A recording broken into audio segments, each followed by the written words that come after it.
Hello, everyone. My name is Omer and I'm your host for this show called Secrets of Greatness. If you haven't already done so, please do click the subscribe button below and the thumbs up button, and do share your key takeaways from this episode in the comment section below.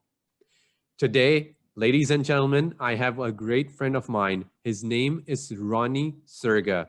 Roni is actually a co-founder and the CEO of one of the fastest growing VR technology companies in the world called VRVision. In just 2 years since existence, VRVision has actually grown its revenue in the multi-million dollar range, and they are growing rapidly at a rate of 300% year over year. The company has been working with big clients such as Toyota, Thales, and TC Energy, and many others. They are currently ranked in the top 3 VR AR development companies in the world. Roni has grown his team from 2 people to now almost 25 in just 2 years. And we would love to learn from him about how he built such a high performance team. Roni, my friend, thank you so much for coming onto the show. It's a pleasure to have you here with us. Omer, likewise, it's a pleasure to be here, and thank you for that introduction. I really appreciate the kind words. Oh man, I can't wait to share your story because it's truly very inspirational. I don't want to say too much about it, so I want to open the floor to you to share with me and the audience about your story and the story of VRVision. Of course, thank you. It's a great question, and it kind of ties in back to our history. So I know probably many people in this chat don't know that we used to work together at the time. Yes. at a large software company. It was such a pleasure working with you there. And I think some of the things. Thank you for the kind words. Oh, it's true. That's why we're still connected and we're doing all of this. So I'm kind of excited with your journey as well, Omer, and kind of like the value you've been providing with everything that you're doing right now as well. So very excited to be here. Thank you. And kind of like tying it into the story and the company and VRVision. My background, unlike most people would expect it to be a technical one, it's not. It's more of a kind of like a builder, more of an operations and sales kind of background. So I come from that space, and specifically the software and the enterprise software space. So my background was working with large enterprise software companies that really varied from anything like IBM's and Microsoft's of the world early on in my career, all the way to NASDAQ and later on Intellect, where we actually worked together for a while there. So that's kind of like my background, where I come from, and tying it into like, people are wondering, well, how do you go from enterprise to a startup and a company? So it's an interesting story. It kind of came to be to the point in my, it is more of a personal choice. I achieved, I think, what I could have, and I learned as much as I could have in the enterprise space, and I was ready for a new challenge. And we kind of did the same thing, right, together, pretty much at the same time as well. So the journey was that, once you get that experience in enterprise, you feel like you're ready for a new challenge, and you can take those lessons and sort of like scale them down into a new and younger company. And there we kind of segue into VRVision that started in 2017 as just a dream and an idea around a company that would enable businesses through virtual reality to enable their training. And our goal, and my goal really, was to kind of like give back, create a company that was able to deliver value, help with, the world be a more sustainable place, help with companies reduce their cost. And at the same time, it's something exciting and fun, like virtual reality. So it kind of like put all of those things together, and providing that social impact and that environmental impact as well was just like a really, really good bonus. And that's what really attracted me to the technology and what got the company started. And having a really good co-founder as well, who was an old friend of mine, really did help. Someone who was just as passionate as I was with technology, and who had a very similar vision.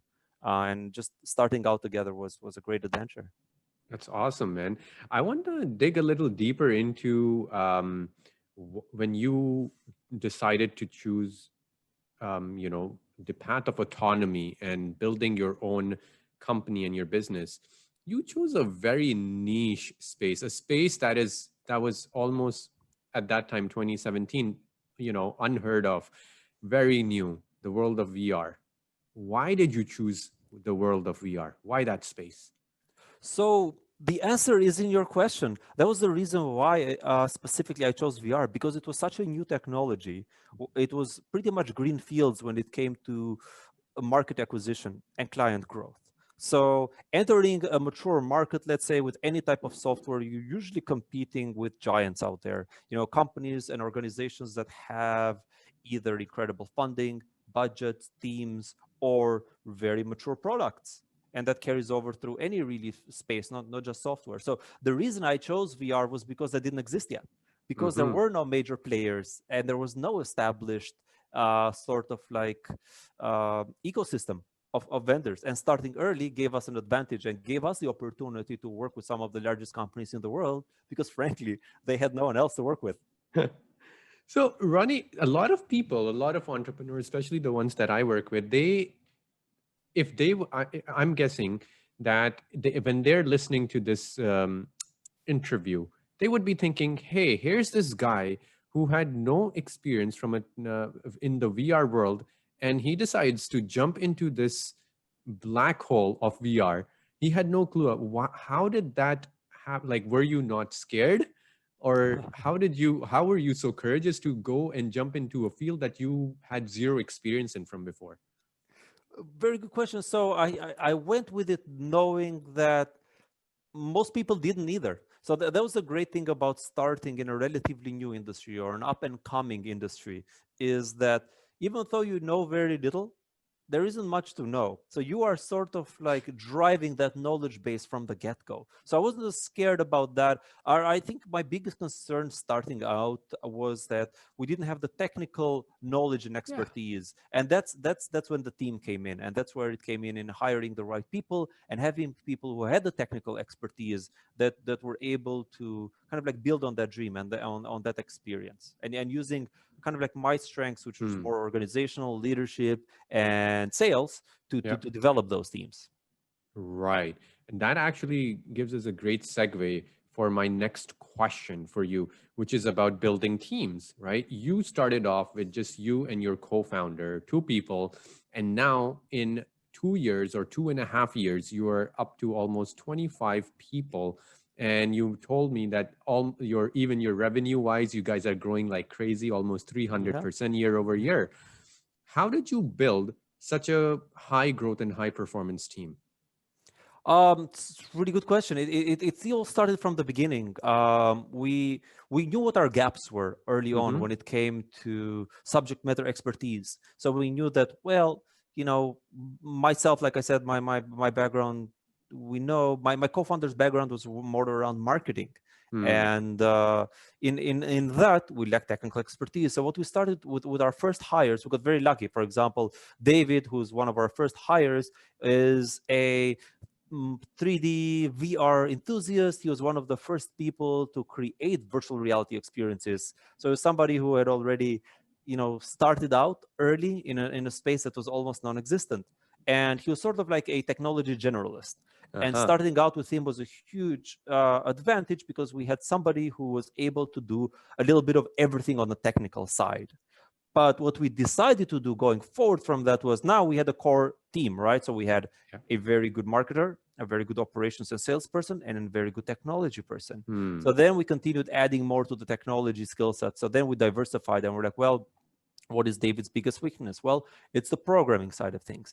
Then we hired somebody who is very focused on programming, like Wei, and very young, very passionate, somebody who understood virtual reality once again, and was able to grow with us and create some amazing applications. Then, kind of like the gaps, and the team built itself in a way, just from what was needed. And the next one was like, well, 3D modeling was the natural next step. And then that's how we got Quran. And all of these people now have teams under them. So it was very exciting to start with the right people who were kind of like very specialists in their roles and build upon that.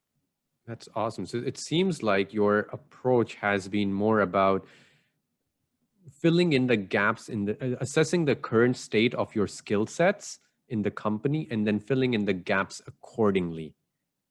Would you say that's true?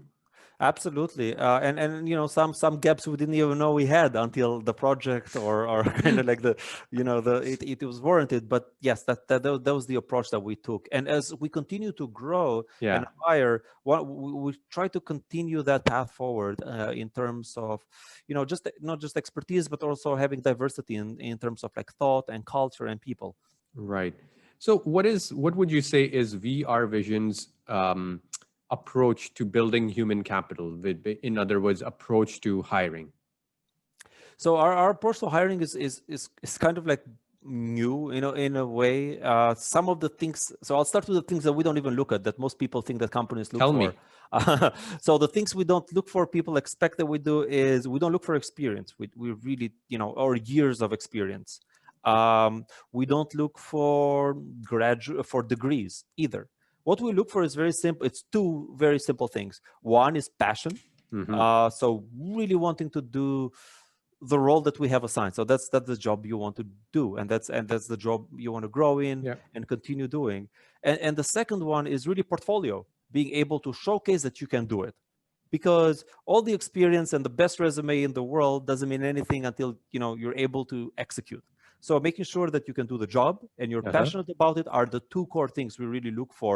And that's what's made kind of like our team very successful. From like, for example, like a really good example of that is like Wei, is very young, is early 20s, but his experience surpassed that of like, people who had 10 years in the space.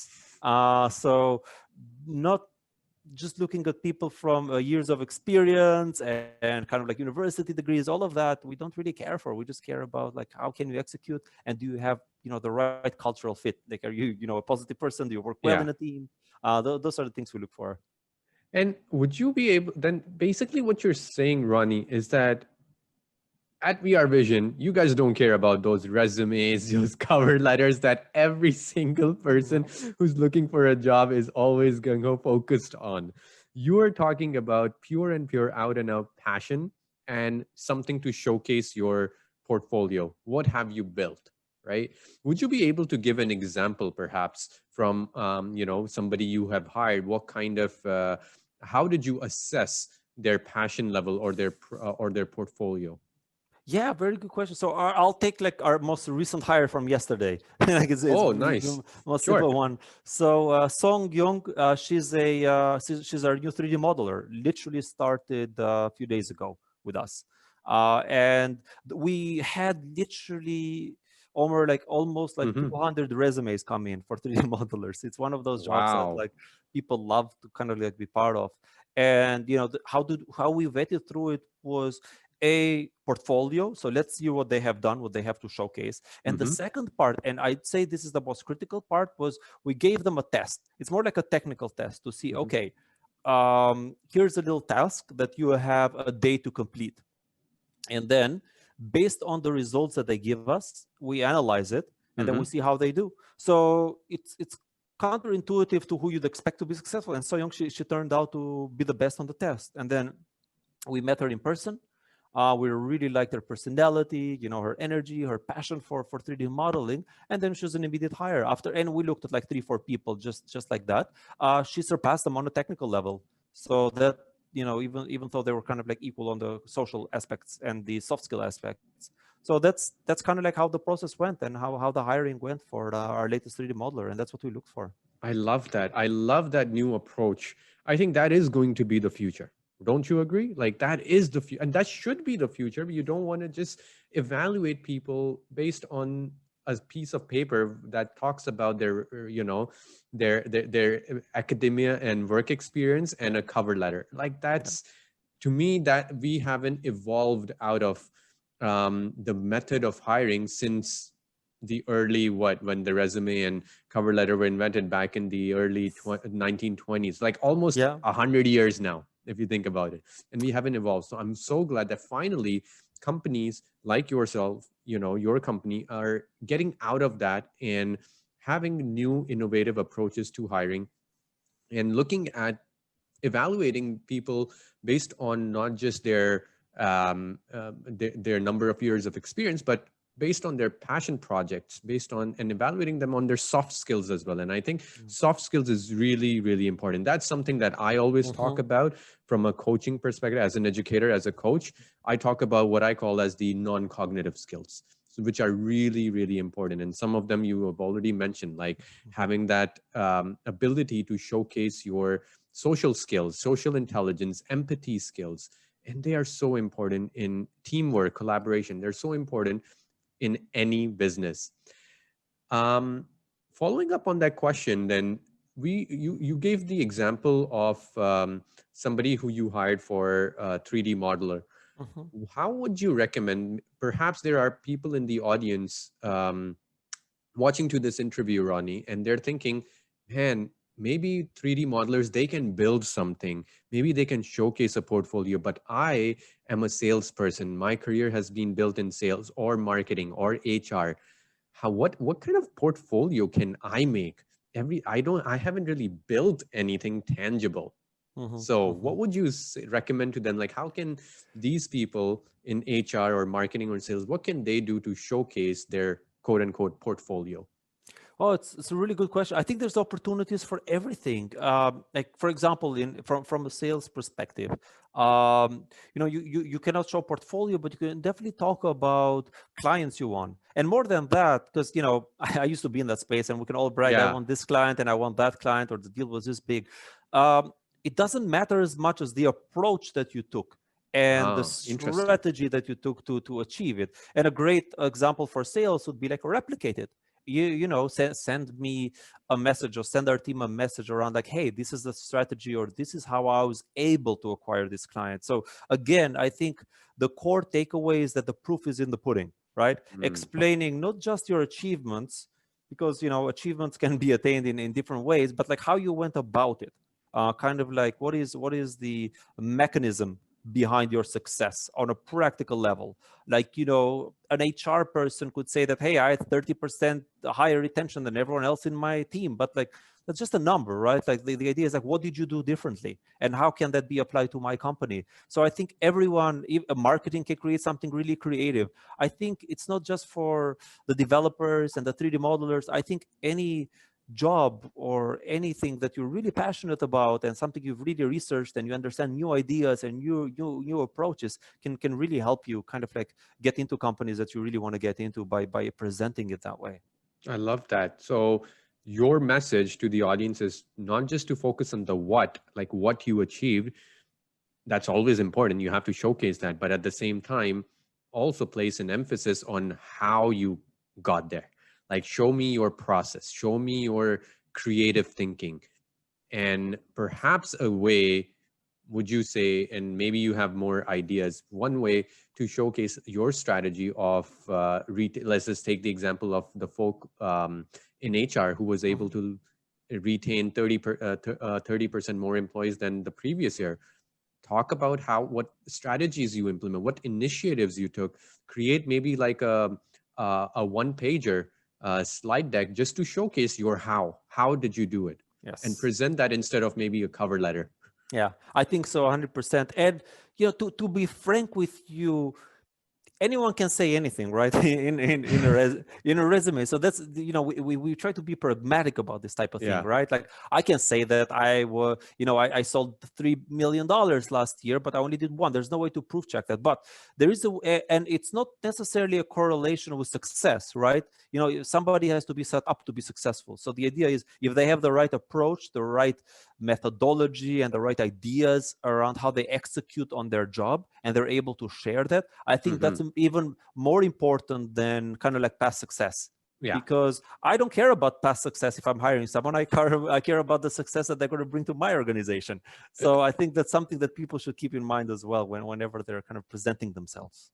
It ties so well, Ronnie, with what the great Simon Sinek, he talks about in his book, The Start With Why.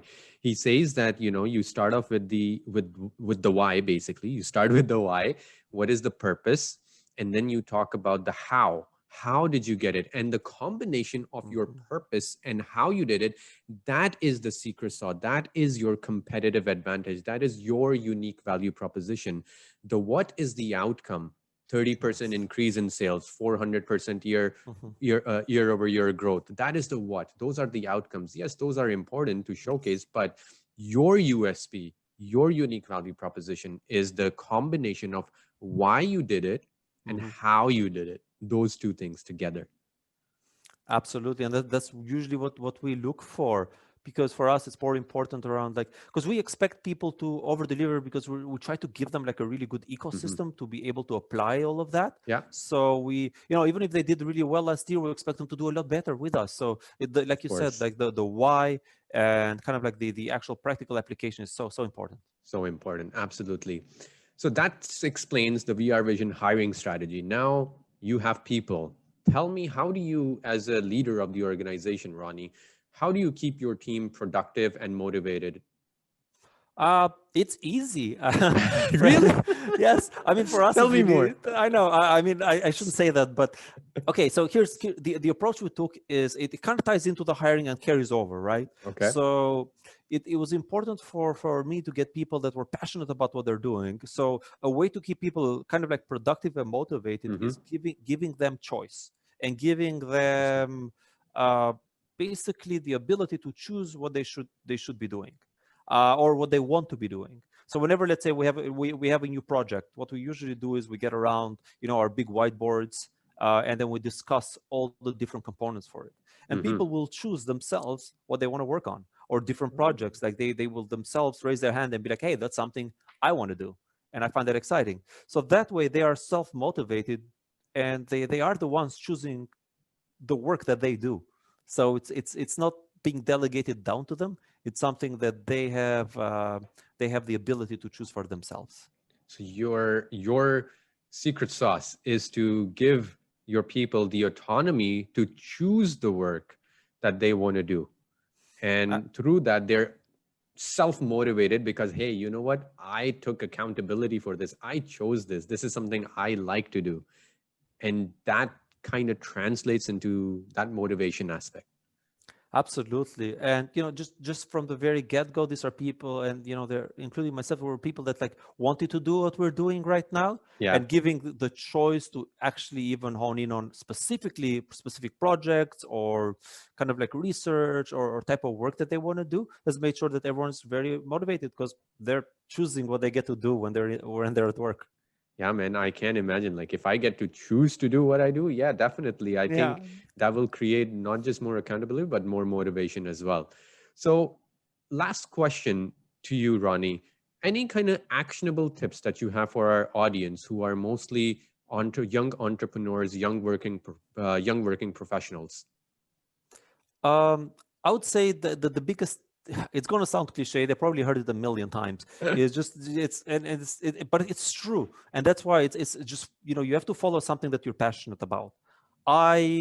Taking my background is like, I was good at most of the jobs that I've done in the past. I did not really super excel at any of them. Like, I was pretty much in the top 30%, but that was about it.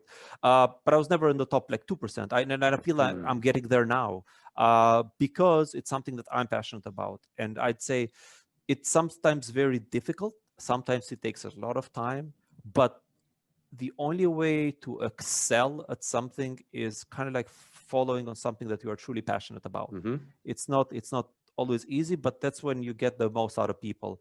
And I'd say as you look at, as they look to their dreams, or as they look to their like jobs, it's like sometimes you got to be a bit of a dreamer and kind of like, chase what you're really passionate about, because that's also going to come with prosperity and happiness afterwards, because Absolutely. You are going to be able to give the most towards it. And that's going to pay dividends, I think. Yeah, absolutely. I couldn't agree more. Just today, actually, I wrote a blog about increasing your level of happiness and contentment. And one of the tips over there in that blog is, discover your life purpose.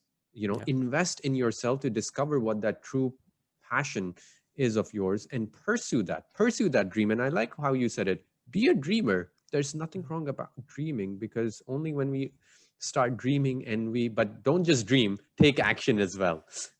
I think that's also important to say 100%. that over Yeah, here. I think it's it goes almost without saying, but yes, I think taking action is super important. And I think also, having a level of resilience, because if you're going to chase what you want, very rarely, unless you get very lucky, do you get it straight away. So I think it takes a level of perseverance and a level of endurance to get to the point where you want to get. But I'd also say, be real, to be realistic sometimes. I was in my 30s when I started my own company, right? So until then, I hadn't really done what I loved to do, right? I was doing things that I liked doing, which was good. I won't complain. And also, investing more and more in myself. So kind of like being, like you said, introspective, understanding where you want to grow and what you want is obviously the first step, and then taking action and, kind of like sticking with that action until you get the result you want is also something that's, I would say, so important for them. Yeah, and for those things, I would definitely recommend people to find mentors who can help you along the way, who can guide you along the way. So on that note, Roni, what is the best way to reach out to you? Where can people learn more about you, your journey, your company, and perhaps connect with you if you're open to that? Sure. So they can find me on our website. My email is right there, so they can look us up at vrvisiongroup.com. I'm on LinkedIn as myself, Roni Cerga, Roni Cerga. Feel free to connect with me. Do drop me a line, letting me know that, hey, potentially you heard it from this podcast, so it came from Omer, and I understand where the connection is coming from and what you'd be potentially looking to get.